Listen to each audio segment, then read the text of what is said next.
Welcome to the recorded version of the Doula webinar training about plastic mitigation. This webinar is titled No Plastic in Practice, Doula Training on Plastic and Our Health.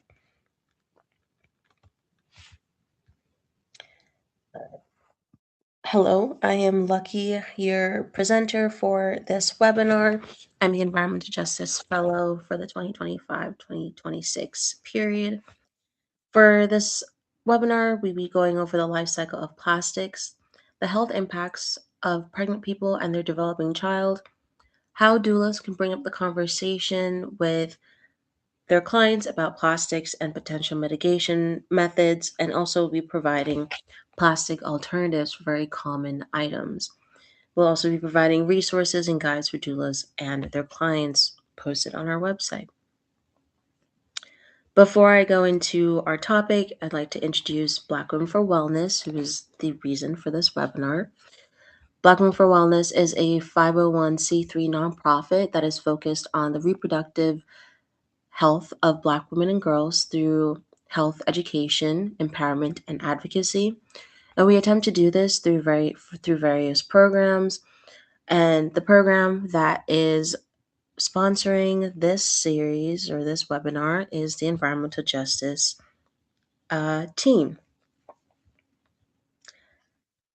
So the Environmental Justice program is made up of many people, and these are just showcasing the main people in part of the Environmental Justice team. We have Tiana, Zoe, Stephanie, and Regina, who are the structures of the Environmental Justice team, and Lukkee, the fellow for the 9-month period.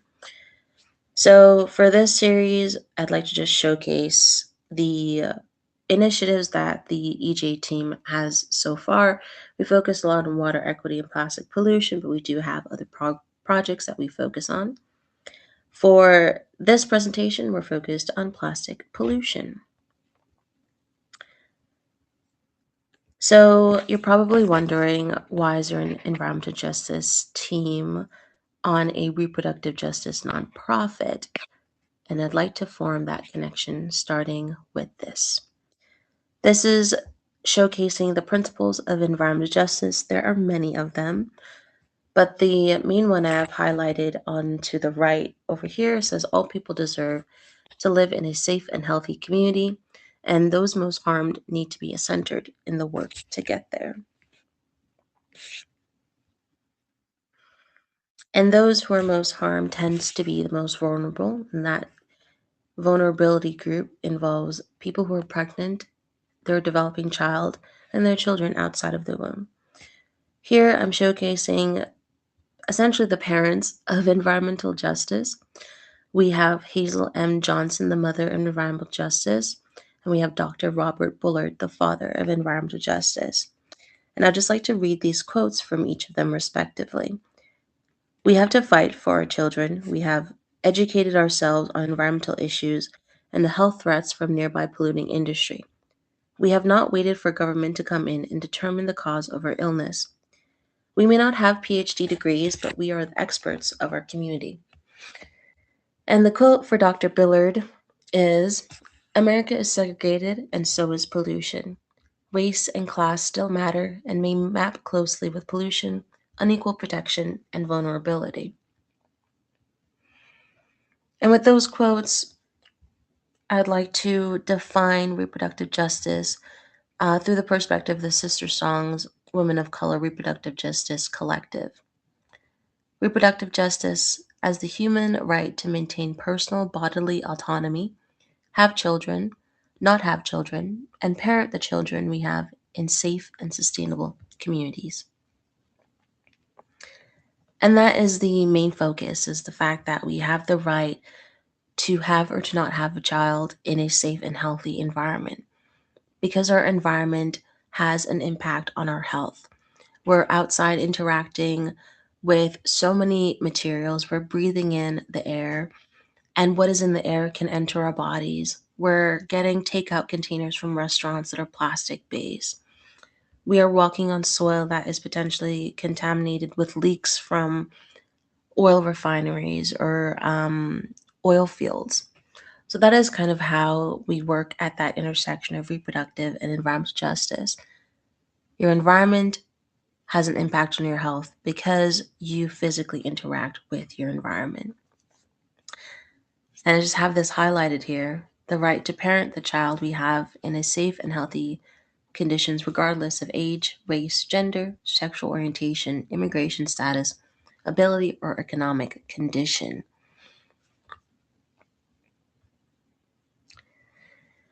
So that was all the background. We are now getting into the life cycle of plastics. I have a short video to culminate the whole life cycle of plastics in a very good and distinctive way.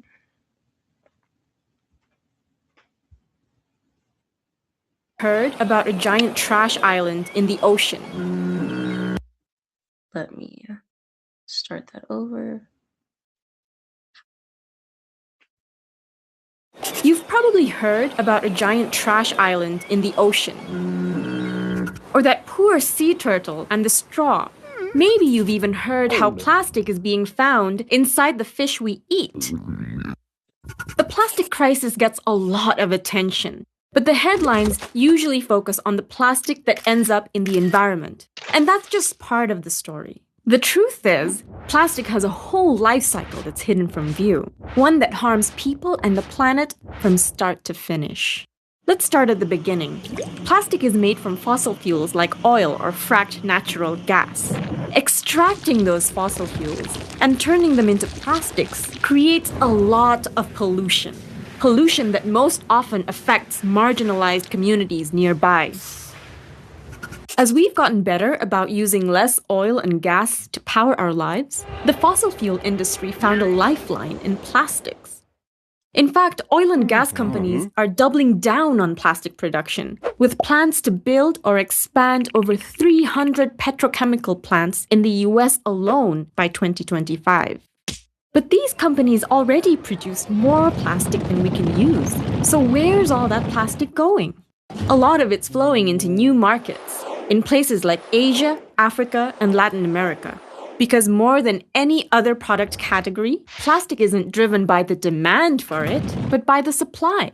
Corporations like Unilever, Nestle, and Procter & Gamble are aggressively marketing single-use plastic products around the world. These companies go to places like Indonesia, where I live, and push their products onto communities that just aren't prepared to deal with all that plastic. Maybe they're used to using natural packaging. Maybe they live on a tiny island without a system of waste collection. And on top of that, countries in the global north are shipping their own plastic waste into these countries too. When you add that all up, it's no wonder so much of this plastic ends up in the environment. And globally, that's where a whopping 32% of plastic packaging ends up. 40% goes to a landfill, where plastic just piles up for future generations to deal with. And 14% is incinerated. Incineration is a nasty business, producing toxic smoke and fly ash. These super expensive facilities depend on plastic to burn everything else. It is oil and gas after all. So they want to see more plastic, not less. Yahoo! Then there's recycling. Unfortunately, it's not the solution that many people think it is. Just 14% of plastic packaging gets recycled, and only 2% is effectively recycled, meaning it becomes something as useful as before. The rest is downcycled into something worse. And most recycled plastic is only recycled once, before ending up in landfills, incinerators, or the environment anyway. So it turns out that we can't burn, bury, or recycle our way out of this problem. And we can't just scoop all that plastic out of the environment either. That's like trying to bail out a bathtub with a teaspoon while the tap is on full blast. So how about we turn off the tap by shutting down the plastic machine? That means passing policies that create systemic change. Like phasing out the single-use plastics that pollute the most. Ending the fossil fuel subsidies that are fueling big plastic. And holding companies responsible for the plastic waste they create. That's how we can achieve our vision of a zero-waste future, where all of our products and packaging can be reused or repaired, effectively recycled or composted, and ultimately how we create a sustainable, circular economy that works for both people and the planet. Visit storyofplastic.org.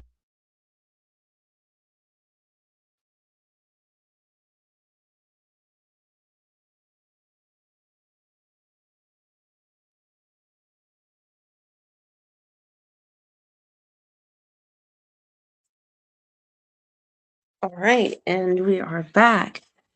So that video is a really good way of describing the life cycle of plastics and also its impact on the environment. As you can see, our biggest issue is single-use plastics.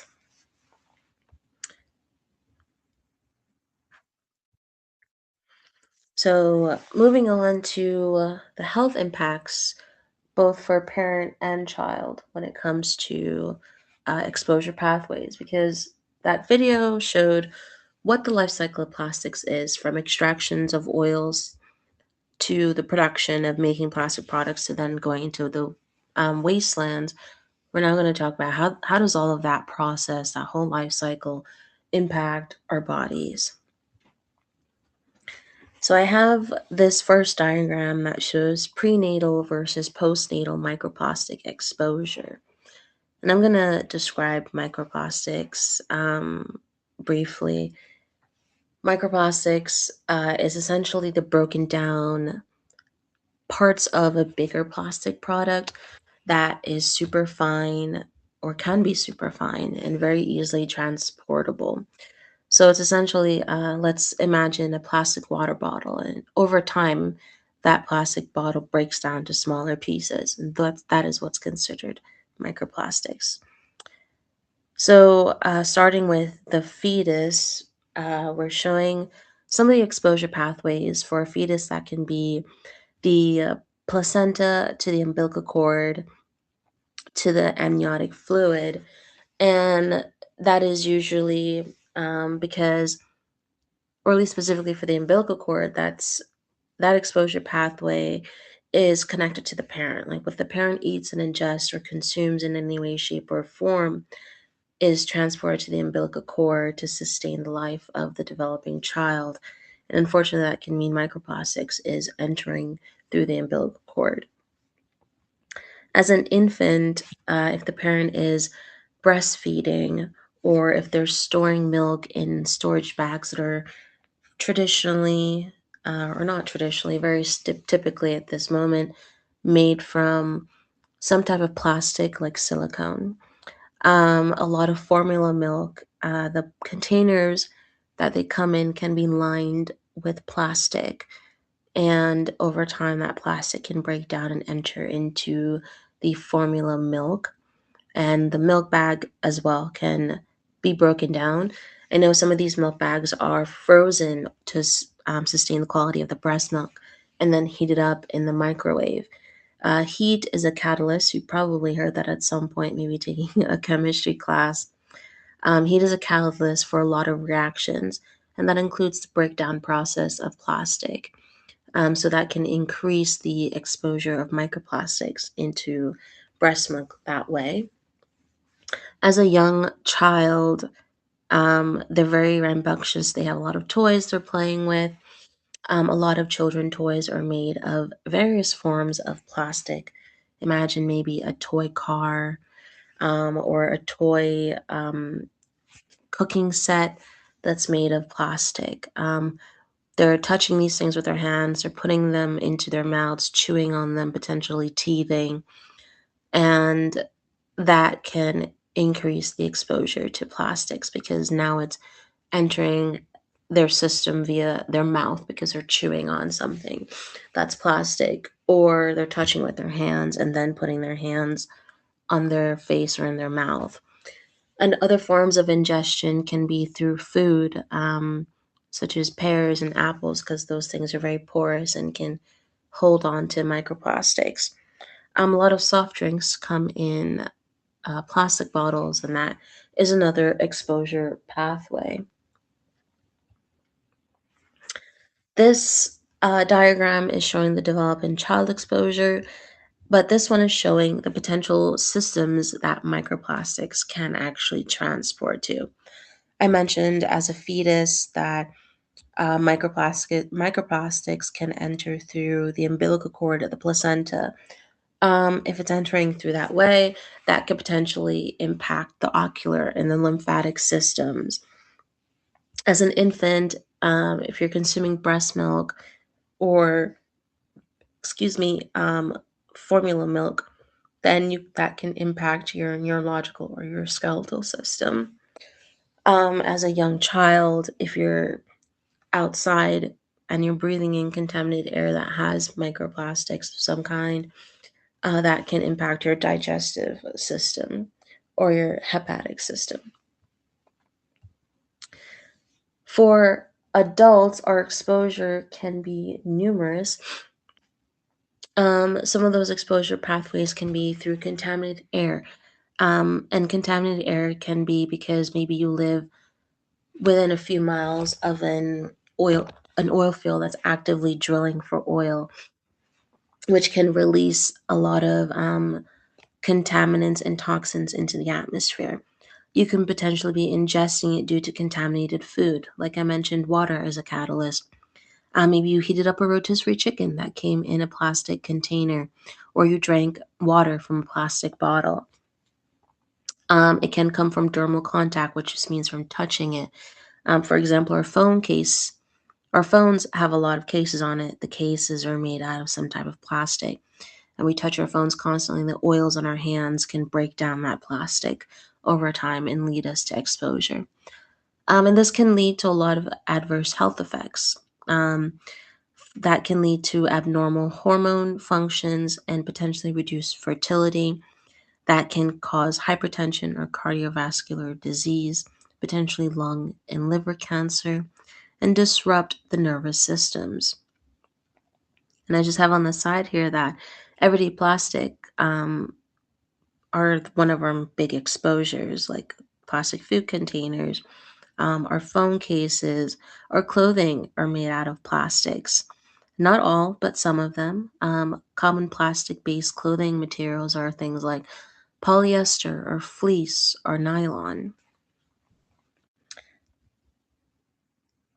And here is a diagram for me to go more in depth about microplastics. So, the reason why we're so concerned about single use plastics is because plastics in general do not decompose. They're not a naturally occurring material, so they're not decomposable. Their structure is very different from organic based products. So over time, they just weather away, which means that they break down into smaller and smaller and smaller pieces. And a fun fact, but it's not really fun, all plastics that's ever been produced are still existing to today in 2026 because of this reason. Um, let's say a plastic bottle that was created in the 70s, it may not look like a plastic bottle anymore, but given the past 50 years, it has broken down into smaller pieces, and those pieces are still existing in our environment.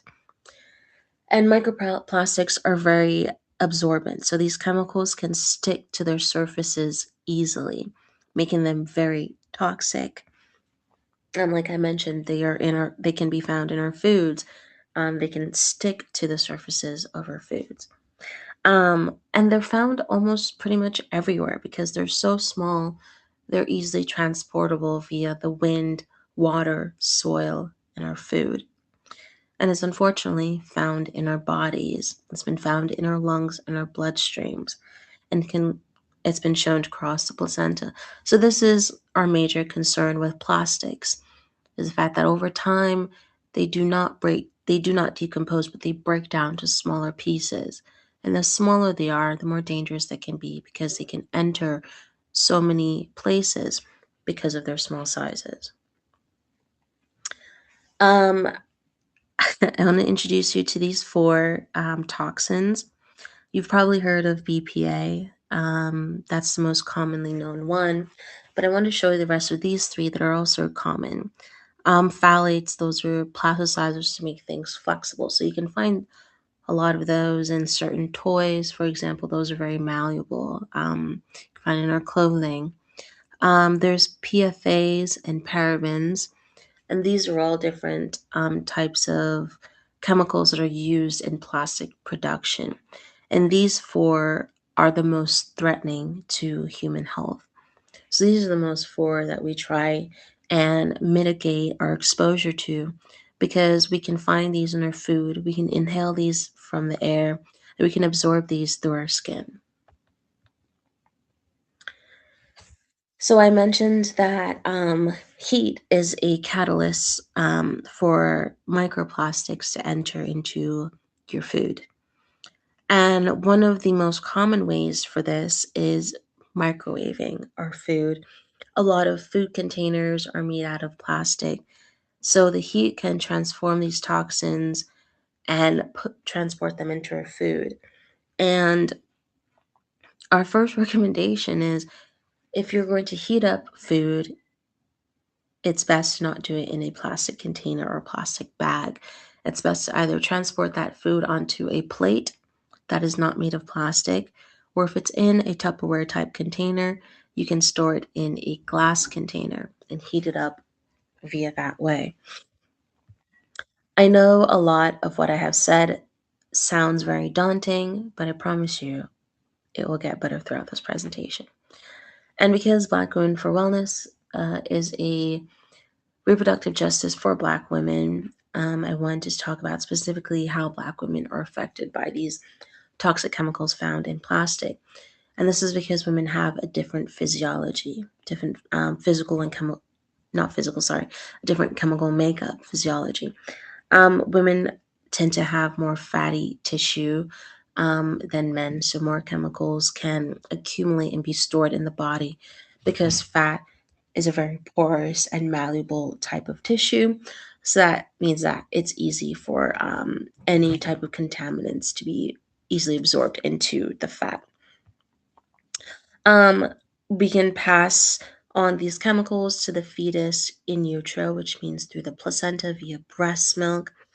And some of these chemicals have the ability to cross the brain and barrier of the developing fetus. So this is not only impacting women, but this is impacting the children that they are carrying. I have this little diagram. I know a couple slides ago I showed you the toxic fours, and one of the toxic fours was BPA and phthalates. And these chemicals are biological substances. They classify as EDCs, which mean endocrine-disrupting chemicals, because their molecular makeup resembles the structure of some of the hormones, and in this case, estrogen.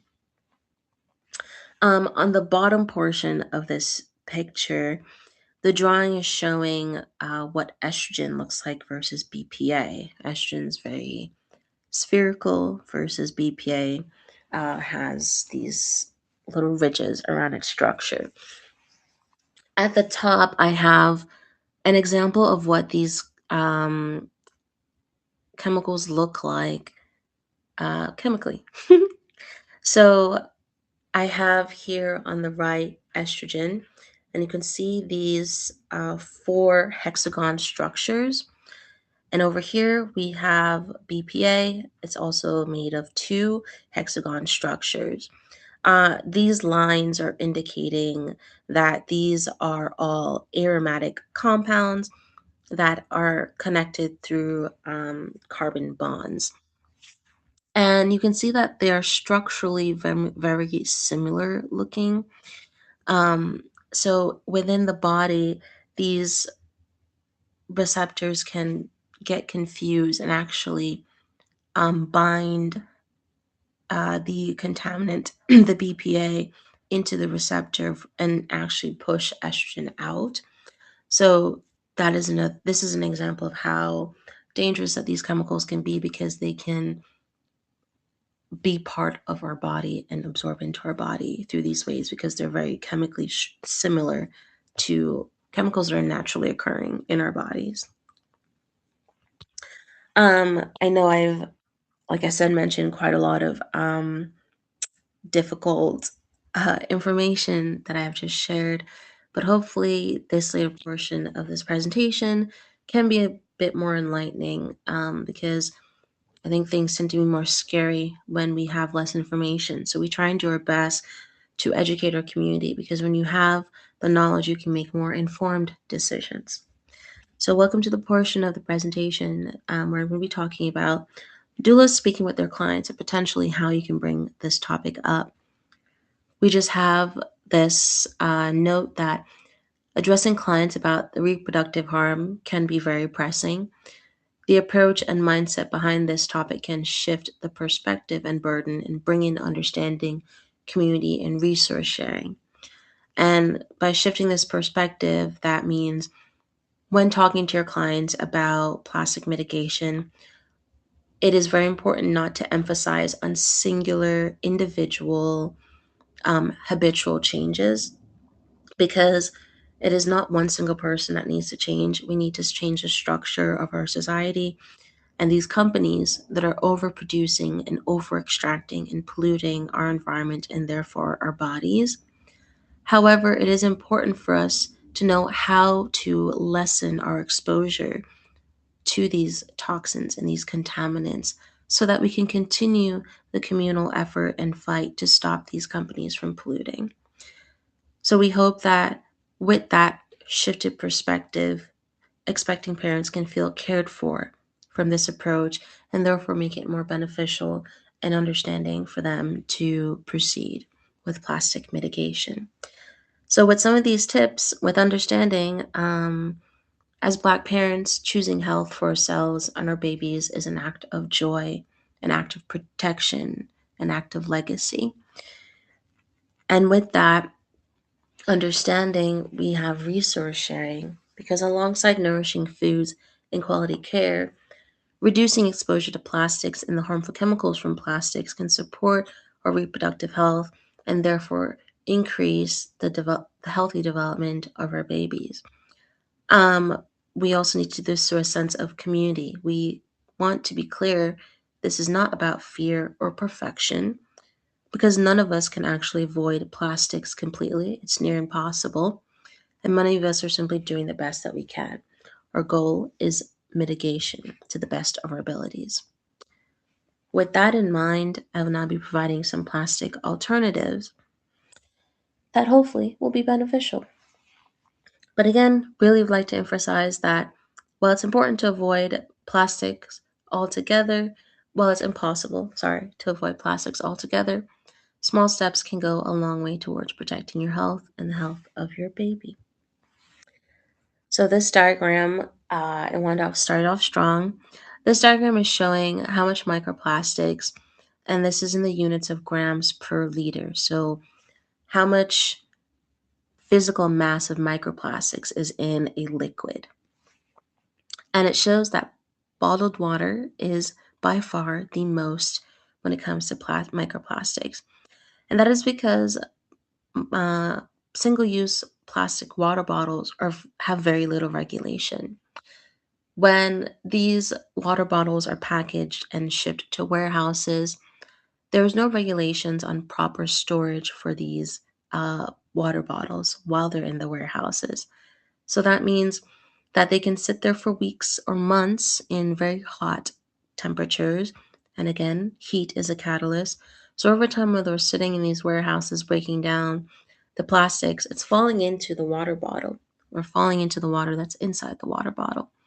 By the time it gets from the warehouse to the grocery store or the gas station store, we don't know how long it's sat on those shelves, also being exposed to various environmental conditions before it is purchased by a consumer. So, with that knowledge, our first recommendation is ditching the single-use plastic bottles and purchasing or acquiring a reusable water bottle. It doesn't even have to be brand new. It can be found at a thrift store. And the reason for using a reusable water bottle is because there's no plastic, or there's very little plastic in these. Most of them are made of stainless steel. And these are amazing alternatives because they can last you years You just have to wash them at the very least once a week to make sure that there's no bacterial growth in your containers to make sure that you're staying healthy. Another alternative we have is for breast milk bags. I mentioned earlier that a lot of breast milk is stored in bags that are made out of silicone or other forms of plastic. And when they're frozen, they need to be thawed. And usually that's done in microwaves. And to avoid that, we recommend using mason jars. I have this diagram on my right here that's showing you what is a freezer safe jar versus a not freezer safe jar.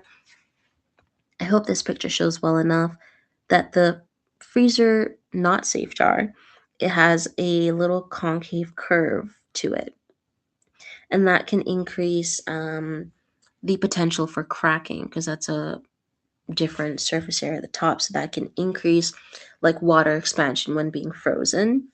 Versus these freezer safe jars, they're straight up and down, right up to the lip. There's no curve. And those are the jars that are very much okay for you to store your breast milk in and freeze them. You can thaw these by putting them in a um, pot of warm water to thaw that way. And these mason jars are made out of nothing but plastic and a stainless steel lid. Another alternative is for baby bottles. A lot of baby bottles are made out of plastics with a silicone nipple. Our recommended alternative is a glass baby bottle with a naturally rubber nipple at the top, because the rubber nipple is just made from a tree, the rubber tree.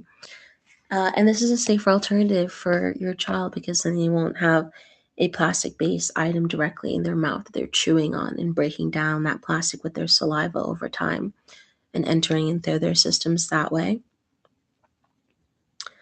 Another alternative, like I mentioned earlier, a lot of baby toys are made out of plastic products.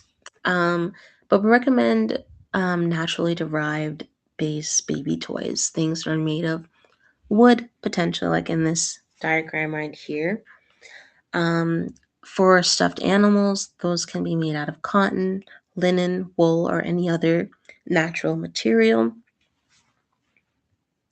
because these are all safer alternatives to the plastic-based baby items.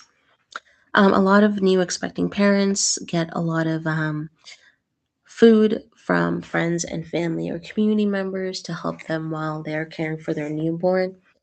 We recommend expecting parents to let these family members, friends, and community members know that it is best to store these food items in glass containers or stainless steel containers because these are reducing your exposure to plastics versus storing in a plastic container. The glass container will be safe to and store in the fridge or the freezer and also put in the microwave. With the stainless steel, that the food inside will need to be transported to a microwave safe container. This is by far my favorite alternative because it's just so wholesome. When babies are teething, it's very painful and unpleasant for them. And usually they're given very squishy toys that have gel on the inside that's cold. And that is made of silicone. And it's very unsafe for children to consume that. So we recommend as an alternative to those teething toys is providing your baby with a piece of frozen fruit.